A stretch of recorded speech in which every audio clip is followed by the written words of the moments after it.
Samarqand viloyati Urgut tumani Bekobod mahallasi Zambarak qishlog'ida yashovchi Qahramonov Samandar oilasidamiz. Oilaviy tadbirkorlik dasturi asosida 32 million so'mlik kredit olgan.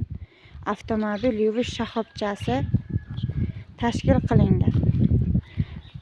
Oilaviy daromad yiliga 25-30 million tashkil qiladi. Qo'shimcha daromadi xonadonlarida parrandachilik bilan shug'ullanyaptilar va hovlilarida ko'zgi daraxtlardan hosil oladilar. Bu qo'shimcha daromadlari.